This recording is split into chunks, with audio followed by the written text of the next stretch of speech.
It's 2026 and nothing about my life is drastically different than it was in 2025. I'm still in the same home, the same responsibilities. Money is not raining down on me just yet, but my relationship with myself is what's completely different. I was talking to one of my really good girlfriends the other day, and we were talking about how we could not wait until 2025 was over and we would make our way into 2026 finally, because things were going to be better. And we were talking about how excited we were about the new possibilities in the new year. And I had to pause for a second and I was like, but girl, 2026 is not going to be easier. But the thing is, 2025 helped me to get so much better acquainted with my path and my journey. It challenged me in so many ways, and I had to strip myself of a lot of the things that I relied on, a lot of the routines that I had relied on, and a lot of the excuses. When I finally let go of these things, when I finally started moving a little bit differently and really taking this growth thing seriously and not just talking about it in videos, that's when I felt the shift. I'm happy to say that I didn't wait until 2026 to really sink my teeth into the changes that I wanted to see for myself. Because I think a lot of times we wait for this miraculous moment. We wait for our birthday. We wait for the new year. We wait until we lose some weight. We wait until we get a haircut or we get a new job or we finally get a man to then decide that now we're going to make our life different. Now we're going to actually take the steps to do things differently. And I was like, I ain't got time to waste. My life is stressing me out right now.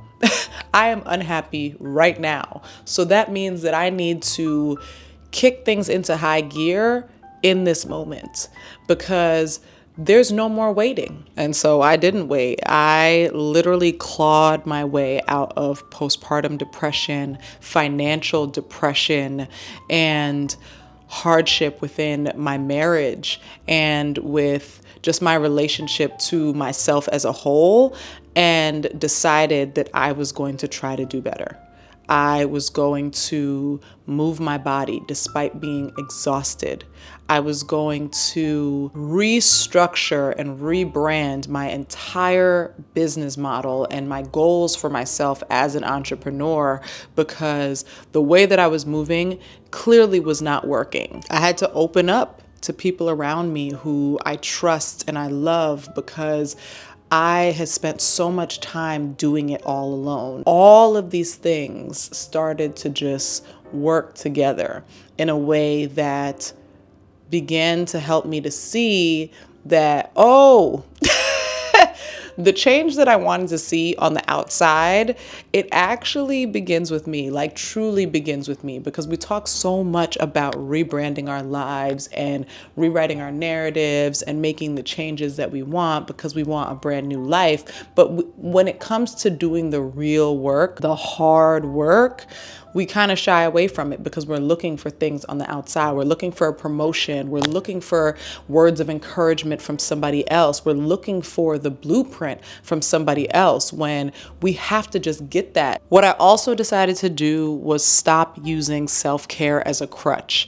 I think society has overused self-care and self-love to essentially take away accountability for the things that we actually need to be doing to better ourselves. I was like, I'm so tired. Like, I did this work and I'm tired. I need to rest. But like, I knew that I could have done more. I knew that I didn't accomplish the things that were really actually as important as what I had done. I had done the bare minimum, and then I was like, I got to take care of myself. I must rest. And don't get me wrong, rest is extremely important, and I wish I'm still saying that I have a newborn, even though he is one now.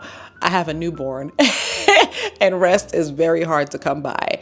But I was really just like abusing this self-care thing and like I said, using it as a crutch as opposed to taking care of myself despite how tired I was, taking care of myself and motivating myself despite the negative self-talk, despite the fact that I felt like I wasn't financially ready for this or I didn't have the confidence in that moment.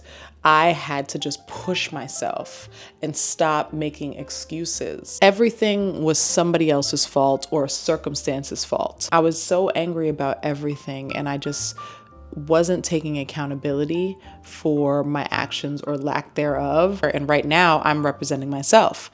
I am really proud of that. I'm a little bit nervous about it because it's just like, I obviously don't have all the connections in the world to get myself the opportunities that I deserve. But at the end of the day, my work is going to speak for itself. The impact that I have is going to speak for itself. And when nothing changes on the outside, but you do, that's when your world gets so much bigger. And I found myself with new opportunities at the end of the year that paid a lot of money that helped me to get through the holiday season and into the beginning of the year. I found myself getting my footing when it came to creating content. I found myself moving my body more and feeling more energized despite not having a lot of, not getting as much sleep as I would like at night. I found myself in a better mood when I stopped blaming everyone else for all of these things that were happening to me. Feeling more optimistic because I felt more prepared. I felt more accomplished and more proud of the things I was doing because I wasn't making excuses and I was actually getting what I needed to done. So I knew that I had put my best foot forward. So whatever happened was going to happen. And that was the energy that I went into the new year with. I didn't go into the new year looking for a reset or a restart. I went into 2026 looking to just continue, to keep my momentum going, because everything that happened in 2025 was not in vain. I'm not going to erase it. I'm acknowledging it. I am accepting it, and I've learned from it. I have literally grown through everything that I had gone through in 2025, and that has set up the foundation for my 2026. And that's why I'm so excited about this new year. I'm excited about it because nothing has changed yet. And I just know that as I continue on with this momentum, and as long as I keep expanding myself and I keep pouring into myself, believing in God and His power, opening my heart and my mind to everything that I have within me, that is what's going to unlock. I don't even know what it's going to unlock. I can't see it, but I can feel it.